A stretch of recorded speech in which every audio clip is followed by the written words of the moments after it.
out cards in front of a Wawa or whatever else, whatever, anywhere where people gather.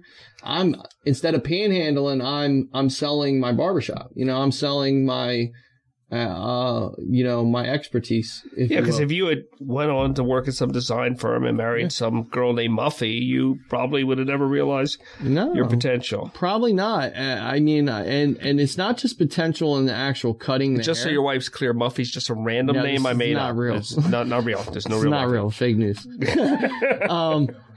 But to be honest, if I didn't go through the rough patches, I don't know if I'd be equipped to take on the challenges that I take on today, and help the people that I'm helping, because it's not just my story. I'm interconnected with I've had a lot of parents of addicts call me and say, "Hey, Sal, is there a way you could talk to my kid?" Or, "Hey, I don't even know you. I saw you on Facebook, or I read you in the newspaper, or I heard you on a radio station. Can you help my kid?" And do I have a lot of things on my plate? Of course I do. But do I have time for that kid? Of course I do.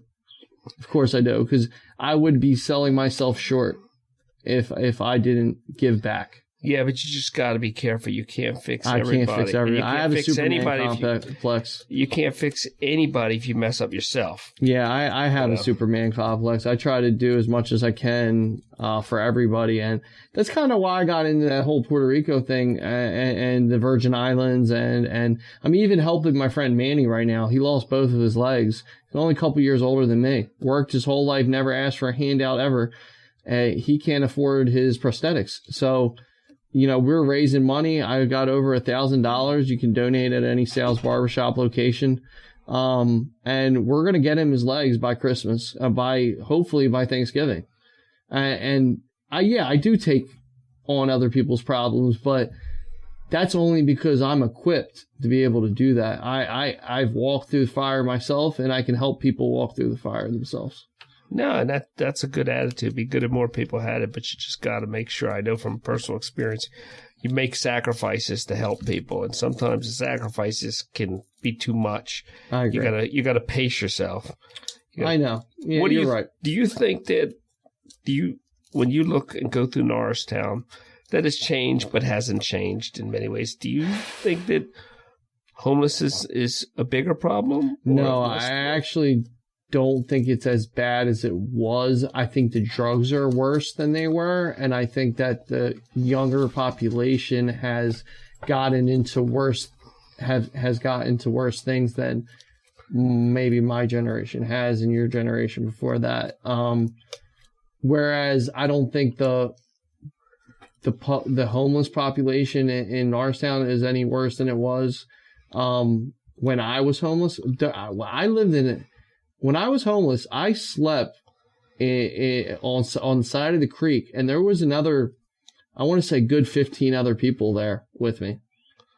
And now I drive by those same spots, and maybe they found other places to sleep or go, or maybe they're all rounded up, or maybe they're all getting help, but I don't see those anymore. There are not as many as it was, but there are, and I find this wherever I go, there are camps.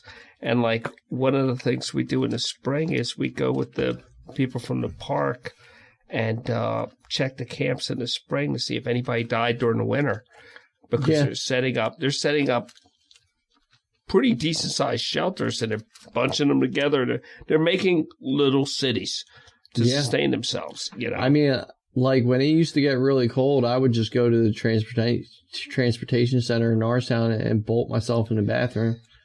Or sleep upstairs on the near the L and just sleep on the bench until somebody woke me up and told me you're not allowed to be here. But it was How long warm. did that go on for? I was homeless for about 2.5 years to 3 years, and I would say it was it was about 2 years. Yeah, about 2 to 2.5 years. But a lot of that, I was also in jail a lot of the time too. Getting rounded up for loitering. For other stupid charges that I did to myself. I put myself in a little hole. Thank God I was able to find refuge in different anonymous groups that helped me get a base of faith back in myself and in a higher power, and just be able to go forward than rather than set myself up for failure and move backwards. What do you think the difference is when you had your substance problem with people having a substance problem now? To be honest, I feel like it was when I was younger, which I'm still kind of fairly young. I'm 32, but mileage does count. Yeah, mileage. I've been through the ringer, but I feel like parents also have a little bit to do with it too. I come from, my mother and father were both addicts as well, and I saw that when I was younger, and I told myself I would never do it, but then I just was kind of predisposed to it when I went to school and everybody else was doing it, and peer pressure is real. But now I think now I feel like the peer pressure is even more real, and it's turned into an opiate addiction more than a weed or the occasional cocaine. Or I feel like the opiates, it's killing people. It's killing people by the droves. Well, it's casual, and everybody has these casual, intimate relationships, and you see. I always talk about this thing with kids now where people will go out as a group drinking and they'll just leave somebody and we'll end up finding them dead because they don't follow through. Yeah. And I just saw something where a guy, his car caught on fire or something. His girlfriend was trapped in the car and they've got photos of him hailing a cab instead of helping her. That's horrible. And it seems like there's this disconnect. And a lot of people I know that have problems with opioids got the pills for legitimate reasons in the beginning, but I think there became access to all these people that might be genetically disposed to addiction. Yeah, we talked about that out there. I'm never going to sit there and say it was my parents' fault that I was a drug addict, or I'm a recovering drug addict. But I will tell you, it's in my blood. I won't say it's a disease because I don't believe in that. I think some people are just more predisposed. They're more gravitated towards it. It's like, and it's not just drugs. I mean, I'm addicted to many different things, and my wife will be the first to tell you that when I get involved in something, I go full speed like a Grand Prix racer. I don't know how. There's no chill. I have no chill. No, you're all gas, no brake. Exactly. I live life like that, and I mean, the good thing is I'm applying my addiction of full speed ahead to charitable, humanitarian efforts, my business, my family, and if there was just a way to speak to the young people out there and their families and their parents. Know that it only gets better when that person decides to make a stand for themselves. And it's not going to get better if you try to help that person or you can send them I went to rehabs with guys that went to rehab for 21 times and they were acting like it was a badge of honor. I couldn't get it. Like you can't change those people until they're willing to change for themselves. There definitely has to be that switch that I'm done with it. I need to start doing for me. Well, when I worked a little in that industry, the big mistake that we saw was that people would second mortgage their house, third mortgage their house out of shame to get their kids into what I call a resort, and I know that'll make people mad, but they would go in there and they go through the program and they come out and they get dropped right into the environment that produced the behavior in the first place. And it was just this cycle. Yeah, I feel like that's done out of desperation and hope. I used to say all the time, I was addicted to dope. Now I'm addicted to hope. The truth about it is parents and even addicts, they want so bad to be normal, but they don't know how to take the steps towards it. So a parent will just send their kids willy-nilly to any, resort or rehab. I went to some place out in Pittsburgh. It was awesome. It was in the mountains and everything, but I knew what I was there to do. See, you can't make somebody change. They got to want to change. Right. And they got to look themselves in the mirror and love themselves again. And anybody who loves themselves isn't going to do that to themselves or do that to their family. It almost seems like you should send somebody like the Peace Corps or something where they're completely out of their environment for a given term of a year or something. That's not a bad idea. I mean, away from any chance. I mean, unless you want to grind up a coconut and make something out of it, you don't even have the opportunity. Nobody can manipulate you. Well, some of the most innovative people are ex-addicts and they like for counterfeiting bills, right? They have counterfeiters are the ones that help protect you from being able to counterfeit bills. I mean, some of the most brilliant people are going to be addicts and people that just they can't put it together. Well, and when I was working at the Bridge Foundation, I consider myself pretty smart. I don't get tricked much. Mm-hmm. They were good at tricking you. Yeah, they would go by. I remember this one guy, and he would go.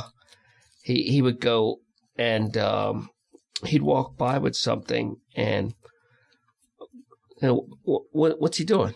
He said, "Oh, he took the screen off the sink. He's putting on a water purifier." And the other guy who had gone through addiction would run in the other room to get him. Yeah, he was always. Nothing worked. It's like the ice maker. It was like always this MacGyver make some robotic NASA bong out of anything. Yeah. Hey, I'll tell you what, it only works if you work it. And that's something that needs to be stressed more. If you are going to be at a rehab for a vacation, then you're wasting everybody's time, including your own, And you can't, like you said, you can't help the person unless they want to be helped, and they've got to want to.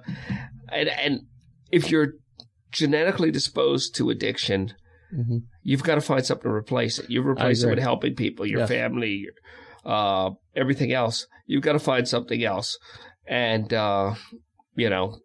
you can't. Like you'll see people that stop smoking that chew a pack of gum a day. Yeah, or balloon up because they enjoy food a little more. Yeah, or they transition from smoking to vaping, which I really don't think that's. I'm not into it. I don't know. I need to quit smoking. Actually, that's something I'm actually really disappointed in myself that I can't conquer. No, one mountain at a time. Yeah, I agree. Yeah. The one mountain at a time. Is there anything else you want to say to people? Just in general, if you look at my like life story or what I've been through in my life, and you realize that there is a pot of gold at the end of the rainbow, but just because there's a pot of gold doesn't mean it's going to come easy. I've worked my butt off to get clean and sober for almost 11 years now. I've shared the message of hope. I've done everything in my power to become a success story so I can help people that are in your shoes. If there's anything that you can learn from me is that with a little bit of hard work and a little love you have to love yourself, that anything's possible and you can achieve great things. You're coming from a guy that, it's coming from a guy that has literally ate out trash cans to become, 2-time entrepreneur of the year for Montgomery County and most powerful man in Montgomery County. I got actual awards that say these things, and I worked very hard for them. And the thing is, it all starts with loving yourself again and putting down the things that are going to harm you're harming yourself, and just put that stuff down and concentrate on what's going to make you a better person today. And what you can do to help people. And help yourself. Most importantly, Mrs. Barber. Mrs. Barber. Kristen. He won't be taking on any international relief efforts without consulting you. Without consulting you. Yeah. That will not happen again. No. I love my wife and my daughters, Liliana and Grace. I work every day to become a better man for them. And for my barbers out there, you guys know who you are. I have too many to name by names. You guys know who you are, and you know that you guys do an excellent job. And I wouldn't be where I am without you guys. And I want to say thank you to those guys. They're, just awesome people. And a lot of them actually have the same issues I've had. Well, I'm going to come by